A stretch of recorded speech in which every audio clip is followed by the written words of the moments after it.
O God, my rock and my redeemer.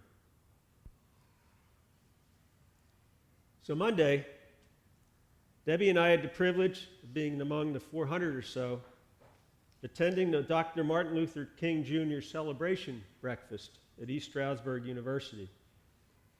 Now, I'm sure Debbie and I are not the only folks here who have attended our fair share of functions around a meal where we could think of 100 other things we would rather be doing at the time.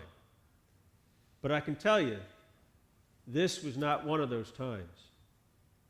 Before the formal program began, this young man came to the podium. That's not that young man. We're not connected, are we? Technology is great when it works.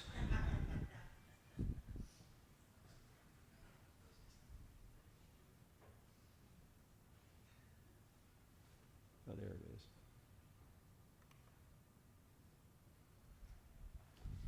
There's the young man. He came to the podium. That is 11-year-old Javier Gooden. Javier is a spoken word artist. Yeah, and he did have a technical problem with the mustache about halfway through his presentation. Javier was speaking. When he was speaking, you could have heard a pin drop. Javier delivered a monologue of highlights of Dr. King's sermons and speeches, including all the hand gestures and facial expressions and voice intonements that made you think you were actually listening to Martin Luther King speak. He had us spellbound. By the time he was finished, there were people wiping tears from their eyes. And the person I really felt sorry for was the president of the university, because she had to get up next and do the typical welcome speech, following on what Javier had just finished. A few minutes later, the keynote speaker was introduced. And since this is the first breakfast we attended, I wasn't sure who the speakers had been in years past, but the ESU folks mentioned a couple times how happy they were that the speaker was an ESU graduate. And the speaker was Reverend Jeffrey Brown. Now, prior to the breakfast, I didn't know much about Reverend Brown. I didn't have a chance to look too deeply into his background. I knew he had worked to reduce gang violence in the streets of Boston, and I also knew he did a TED Talk. Now, for those not familiar, TED Talks, according to their website, are influential videos from expert speakers on education, business, science, and technology, with subtitles in 100 languages. They're also teaching resources used by professors at Moravian Seminary. So over the course of my time in seminary, I watched a lot of TED Talks. So Reverend Brown gets up to speak, and he told me I have 15 minutes. He says, now I'm a Baptist preacher. We can't clear our throats in 15 minutes. But over the next 15 minutes, he shared his story.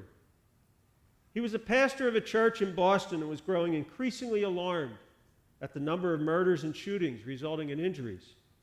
He was growing tired of doing funerals for teenagers cut down by a bullet, in some cases not meant for them.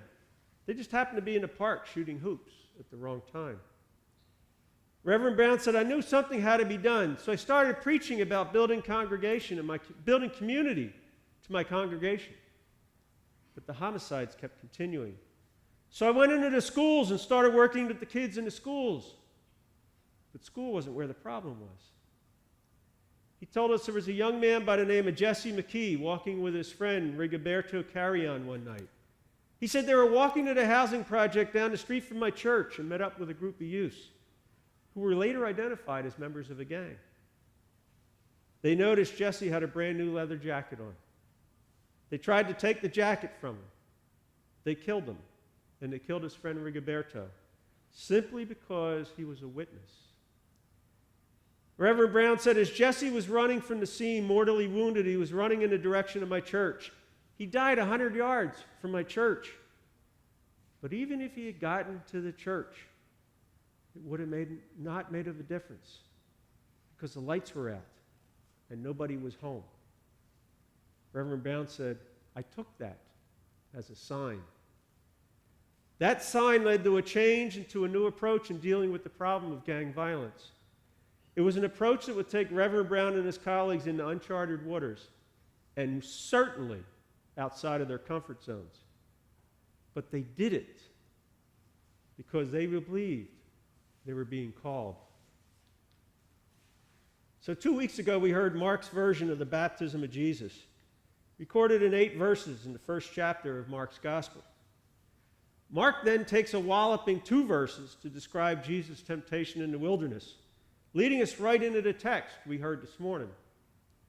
Today, in 7 verses, John is arrested, and Jesus comes to Galilee, picking up where John left off, and then called 4 disciples who immediately, of course, because it's Mark, drop everything and follow him. Out of breath yet? Well, let's pause here for a minute. Let's try to slow this down a bit so we can understand what is happening here. Now remember, after returning from being refugees in Egypt, Jesus and his family settled in Nazareth, a city in Galilee. Galilee and Nazareth apparently have a reputation, and not a good one either. In last week's reading from John's Gospel, Nathanael asked if anything good could possibly come out of Nazareth. To put it in perspective, a Nathanael today may wonder if anything good could come from someplace like Guatemala or El Salvador. So Jesus is raised in Nazareth, this place with this notorious reputation, this place on the edge. John the Baptist is somewhere in the wilderness near Bethlehem. Some scholars say that John probably was closer to Hebron, a little further south from Bethlehem. So for Jesus to just show up in the wilderness for baptism meant he walked about 70 miles or so from Nazareth down to the wilderness in Bethlehem. And we know from the other Gospels that the time Jesus spent in the wilderness that Mark covered in 2 verses was 40 days. Then John is arrested. At least that was the word that my English translation says. The Greek word there is paradidomai, which translates to handed over or delivered up. It's interesting, it's the same word Mark uses to describe Jesus' arrest in chapter 14. Jesus was handed over or delivered up. So for Mark, Jesus is continuing the work begun by John the Baptist, and Jesus will be handed over to the authorities, just like John the Baptist was. Then Mark says Jesus came to Galilee. Well, that means he hoofed it the 70 miles back north from Bethlehem, back to Galilee. And he was proclaiming, Mark says, the good news of God. Then in verse 16, Mark says that Jesus is passing along the Sea of Galilee, so he moved a little further north, up to the Sea of Galilee. So let's think about this for a minute. Let's stop and think about this for a minute.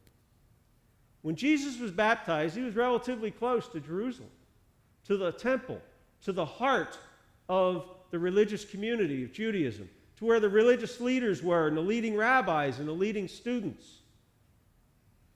So did Jesus go to Jerusalem, to the heart of Judaism, to call his disciples? Did he go to the equivalent of the Yale Divinity School or the Harvard Divinity School or even the equivalent of Moravian Theological Seminary to call his disciples? No. Jesus went to Monte Margarita or San Salvador, places on the margin, places like Nazareth, and there he picked his disciples, not from among the well-educated, but from among the everyday working people. Can anything good come out of Nazareth or Monte Margarita or San Salvador? Only God. And the men and women, yes, men and women, called by Jesus to spread the good news and build the church after Jesus ascended into heaven. So Jesus is walking along the shore, and there are Andrew and Simon casting their net into the sea. This is how poor people fished. They didn't have enough money to own a boat, so they cast a net from the shore. hoping to catch enough fish for their family to eat that day. Jesus says, hey, follow me and I'll make you fish for people. They drop their nets and they go. No questions, no conversation, nothing happened ahead of time. They just drop their nets and they go. Then they come to James and John. Now the text makes it clear that James and John are financially better off than Simon and Andrew. See, they have a boat. They're with their father and they're hired hands. So for James and John, fishing was a business. They had hired help. They would probably inherit this business from their father. Jesus called them. They left what they were doing and their business and followed Jesus. So when Andrew, Simon, James, and John answered the call, they became part of a movement advanced by Moses and Isaiah and Elijah and Elisha and John the Baptist. A movement is a group of people working together to advance their ideas. Jesus called the disciples to become part of his movement to share the good news among the people on the margins in Galilee. A movement challenging the powerful and privileged who oppress the poor and the weak. It's a movement that has been renewed in each generation by people like Harriet Tubman, Rosa Parks, Dr. Martin Luther King, Shane Claiborne, Dorothy Day, Reverend William Barber, Reverend Jackie Lewis, and yes, Reverend Jeffrey Brown. Reverend Brown said that Jesse McKee dying while running toward his church, a church where no help could be found, was a sign for him. It was a calling to do more. He said, I was preaching towards community, but I suddenly realized there was a section of my community I was not including in my definition of community. If I really wanted the community I was seeking, he said, I needed to redefine my sense of community and reach out and embrace the population I had cut off. The population he had cut off was the people committing the crimes, the gang members, and the drug thieves. So Reverend Brown got together with his fellow clergy and decided to go out into the community, into this particular community. Not in broad daylight when it was safe and the gang members weren't out, but at night when most of the shootings had taken place.